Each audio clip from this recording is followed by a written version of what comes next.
삶으로 다시 떠오르기 두 번째 챕터. 에고, 인류의 현재 상태. 어떤 것에 단어를 갖다 붙이기만 하면 마치 초면에 걸린 것처럼 그것이 무엇인지 안다고 암묵적으로 믿어버린다. 그러나 실제로는 그것이 무엇인지 당신은 알지 못한다. 그것들은 깊이를 측정할 수 없는 심연을 갖고 있기 때문이다. 그 겉으로 보이는 것의 아래에서는 모든 것이 다른 모든 것과 연결되어 있을 뿐 아니라 그 모든 것이 나온 생명 전체의 원천과도 연결되어 있다. 단어를 붙이거나 머릿속에서 분리표를 붙이지 않고 그것을 바라보거나 손에 쥘 때, 그리고 그것에 있는 그대로로 허락할 때 외경심과 경외감이 당신 안에서 일어날 것이다. 그것의 본질이 침묵 속에 자기 자신을 당신에게 전달하고 당신의 본질을 당신에게 되비쳐 줄 것이다. 위대한 예술가들이 느끼는 것, 그들이 작품을 통해 전달하는 것이 그것이다. 반 고흐는 이건 낡은 의자일 뿐이야 라고 말하지 않았다. 그는 바라보고 또 바라보았다. 그 의자의 순수한 있음을 느꼈다. 그리고 나서 캔버스 앞에 앉아 붓을 들었다. 의자 그 자체는 몇 달러밖에 되지 않는 물건이었을 것이다. 그러나 그 의자 그림은 지금 2,500만 달러의 가치가 있다. 말이나 분리표로 세상을 덮지 않을 때, 인간이 생각을 사용하는 대신 생각에 사로잡힘으로써 오래전에 잃어버린 기적과 같은 감각이 당신 삶에 돌아온다. 삶의 깊이가 돌아온다. 사물은 새로움과 신선함을 회복한다. 그 일이 일어나게 하려면 자신과 뒤엉킨 모든 것, 자신이라고 믿는 모든 것으로부터 나의 느낌, 순수한 있음의 느낌을 풀어주어야 한다.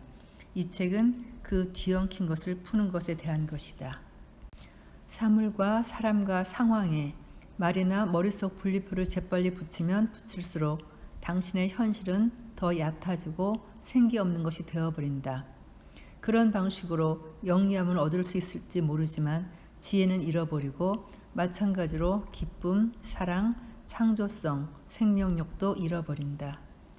특히 나라는 단어는 가장 빈번하게 사용되면서 가장 오해를 불러일으키는 단어이기도 하다. 즉 자신이 누구라는 잘못된 인식과 환상에 불과한 정체성이 담겨있는 것이다.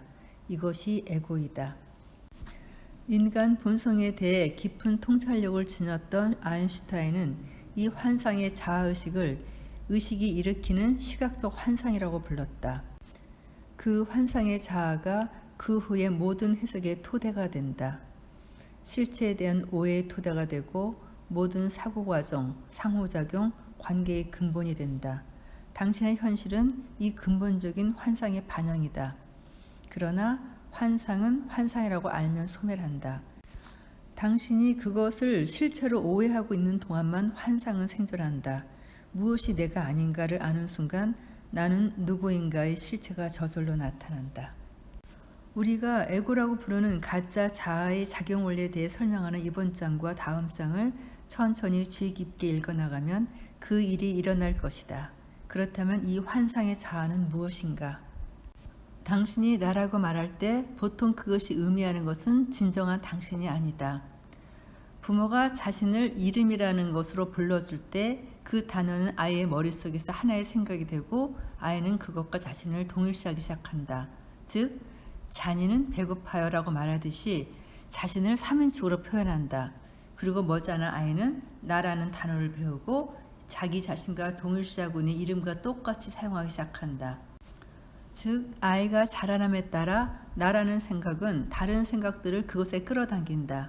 성별, 소유물, 감각을 가진 육체, 국적, 인종, 종교, 직업 등의 자신을 동일화하는 것이다. 보통 자기 자신을 소개해보세요 말할 때 이러잖아요. 나는 여자이고 나이는 몇 살이고 어느 나라 사람이고 학교는 어딜 나왔고요. 나는 키가 크고요. 얼굴이 예쁘고요. 종교는 기독교고 이런 식으로 자기 자신을 표현하잖아요. 그 자기 자신을 대해 설명하는 모든 것이 진정한 자기 자신이 아니라는 말이에요. 당신이 나라고 말하거나 생각할 때 대개 그것은 당신이 아니라 당신의 마음이 만든 그 구조물의 일부, 즉 에고의 지배를 받는 자아랍니다. 에고의 지배를 받는 마음은 과거에 의해 완전히 조건 지어져 있다. 그 조건 지어짐은 두 부분으로 이루어져 있는데 내용물과 구조가 그것이다. 장난감을 빼앗겨 심한 고통 속에서 우는 아이의 경우 이 장난감은 내용물에 해당한다. 아이가 부자이든 가난하든 그 장난감을 잃어버렸을 때 우는 고통은 차이가 없다. 왜 그런 극심한 고통이 일어나는가? 그 이유는 나라는 단어에 숨어 있으며 이것은 구조적인 문제이다. 대상과의 연결을 통해 자신의 정체성을 강화하고 싶어하는 무의식적인 강박관념은 에고의 지배를 받는 마음의 구조에 단단히 박혀 있다. 에고가 존재하게 만드는 가장 기본적인 마음 구조들 중 하나가 동일화이다. 어릴 적 나와 동일화를 이룬 장난감은 훗날 나의 자동차, 나의 집, 나의 옷 등이 된다. 무엇과 동일화되는가는 사람마다 그리고 나이와 성별, 소득, 사회적 지위, 유행, 둘러싼 문화 등에 따라 다르다. 당신이 자신과 동일시하는 그것들은 모두 에고의 내용물과 관련된 것이다. 반면에 무엇인가와 동일화되려는 무의식적인 강박 심리는 에고의 구조와 관련이 있다. 그것은 에고의 지배를 받는 마음이 작용하는 가장 기본적인 방식 중 하나이다. 나와 나의 것이라고 단어를 붙일 수 있는 물건들과의 관계를 한번 살펴보자. 자신을 중요한 인물이나 우월한 사람으로 느끼게 하는 특정한 물건들이 있는가? 그것들을 갖고 있지 않으면 당신보다 많이 소유하고 있는 사람에게 열등감을 느끼는가? 다른 사람의 눈이나 스스로의 눈에 자기의 가치를 끌어올리기 위해 은연중에 자신의 소유물을 암시하거나 과시하지는 않는가? 누군가가 당신보다 더 많이 갖고 있을 때 혹은 소중히 여기는 소유물을 잃어버렸을 때 화가 나고 불쾌해지거나 어느 정도는 자신의 자아의식이 위축된 것을 느끼는가? 잠시 저자는 자신이 상담했던 한 여성 환자에 대한 에피소드를 소개합니다. 이 여성은 암으로 곧 죽어가고 있었죠. 그런데 굉장히 소중히 여기던 다이아몬드 반지를 잃어버렸습니다. 아마 간병하러 오는 여성이 훔친 것이 틀림없다고 믿고 있었죠. 저자는 그녀에게 몇 가지 질문을 합니다. 당신은 결국 가까운 시일 안에 그 반지를 내려놓지 않으면 안 된다는 것을 깨닫고 있습니까? 그것을 내려놓으면 자신이 더 작아지나요? 그 손실로 인해서 당신의 존재가 줄어드나요? 마지막 질문 후에 몇 분간의 침묵이 흘렀다. 그녀가 다시 말을 시작했을 때 그녀의 얼굴에는 미소가 떠올라 있었다. 마지막 질문이 나로 하여금 중요한 무엇인가를 깨닫게 했어요. 마음이 말하더군요. 맞아, 당연히 나는 작아졌지. 그래서 다시 한번 그 질문을 했어요. 나는 정말로 줄어들었나? 이번에는 생각으로 대답을 찾지 않고 느껴보려고 했어요. 그러자 갑자기 나 자신의 순수한 있음, 빙을 느낄 수 있었어요. 그렇게 느낀 적은 처음이었어요. 그것이 존재의 기쁨입니다. 머리에서 벗어날 때만 그것을 느낄 수 있습니다. 존재는 느껴야 하는 것입니다. 에고는 그것을 알지 못합니다. 에고는 생각으로 이루어져 있으니까요. 에고가 추구하고 집착하는 것은 에고가 느낄 수 없는 존재의 대용품입니다. 상실을 완전하게 받아들이면 그때마다 당신은 에고를 넘어서 갈 수 있습니다. 그때 당신의 존재, 즉 의식 그 자체가 나타나게 됩니다. 자신 안에 있는 에고를 관찰할 때 당신은 그 너머로 가기 시작한다. 자신 안에서 에고의 행위를 감지하게 되면 미소 지으라. 염화수 중에 미소가 생각나네요. 침묵 속에서 발견한 것이 무엇이었길래 미소가 나왔을까요? 그것은 아무것도 없는 존재, 그냥 빈 그 자체가 아니었을까요? 그런데 어떻게 인류는 이렇도록 오랫동안 이런 것에 사로잡혀 있는 것일까요? 무엇보다 먼저 에고는 개인적인 것이 아님을 알아야 합니다. 에고는 당신이 아닙니다. 에고를 개인적인 문제로 여긴다면 그것은 단지 더 에고일 뿐이다라고 저자는 말합니다. 동양에서든 서양에서든 오래전부터 영적 수행으로 모든 소유를 부정해왔다. 그러나 소유를 포기한다고 그것만으로 자동적으로 에고로부터 자유로워지는 것은 아니다. 에고는 자신의 생존을 지키기 위해 동일화될 또 다른 무언가를 찾을 것이다. 다시 말해 에고의 내용물은 변할 수 있지만 에고를 계속 살아있게 하는 마음 구조는 변하지 않는다. 인간의 무의식적인 가정 중 하나는 소유라는 허구를 통해 물건과 동일화되면 그 물건이 가지고 있는 것처럼 보이는 견고함과 영속성 덕분에 자신에게도 견고함과 영속성이 부여된다는 믿음이다. 건물이 그렇고 토지가 그렇다. 에고는 소유와 존재를 동일시하는 경향이 있다. 나는 소유한다. 고로 나는 존재한다. 그리고 더 많이 가질수록 자신이 더 많이 존재한다고 믿는다. 즉, 에고는 비교를 통해 살아간다. 다른 사람에게 어떻게 보이는가가 스스로를 어떻게 보는가를 결정짓는다. 이렇게 에고는 소유물과 자신을 동일시하지만 소유가 주는 만족은 비교적 깊이가 얕고 수명이 짧다. 내면에는 뿌리 깊은 불만족과 불완전한 느낌, 아직 충분하지 않다라는 느낌이 숨어 있다. 에고의 주된 특징인 더 많이 바라고 아직 충분하지 않다는 심리적 욕구는 경우에 따라서는 육체 차원으로 옮겨가 끝없는 배고픔의 증세로 나타난다. 폭식증 환자들은 계속해서 먹기 위해 종종 스스로 토하기까지 한다. 더 많이 바라는 정신 이상적이고 탐욕스러운 에고 욕구가 만들어내는 자원의 불균형만 없다면 지구상 전 인구의 식량, 물, 집, 옷, 그리고 기본적인 쾌적함 등의 물질적 필요는 간단하게 충족될 수 있을 것이다.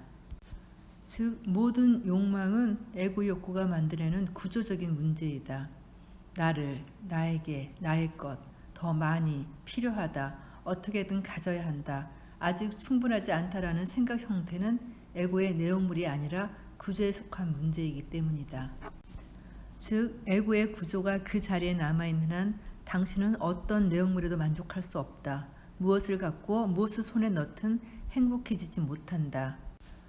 물건들 외에 동일화의 또 다른 기본 형태는 나의 육체와의 동일화이다. 아름다운 외모, 육체적인 힘, 능력 등을 자신과 동일시하는 사람들은 그런 특성이 약해지거나 없어지면 고통을 겪는다. 이는 당연하며 또 그럴 수밖에 없다. 그것들을 기초로 한 그들의 정체성이 무너질 위기에 처하기 때문이다. 다행히 육체와의 동일화는 에고의 가장 기본적인 형태 중 하나지만 또한 가장 쉽게 뛰어넘을 수 있는 동일화이다. 몸의 겉모습이 어떤 차원에 있던 그 외부의 형상을 넘어가면 강렬하게 살아있는 에너지장이 있는데 이것은 내부의 몸을 자각하는 것이다. 내부의 몸은 사실은 육체가 아니고 생명 에너지이며 형상과 형상 없음 사이의 다리이다. 가능한 한 자주 내부의 몸을 느끼는 습관을 들이는 것이 좋다. 자, 잠시 눈을 감고 자신의 양 손바닥에서 생명의 기운을 느낄 수 있는지 시험해보자. 그때 마음의 귀를 기울이면 안 된다. 마음은 아무것도 느껴지지 않는다라고 대답할 것이다. 그러므로 마음에게 묻는 대신 직접 양손을 느껴보라.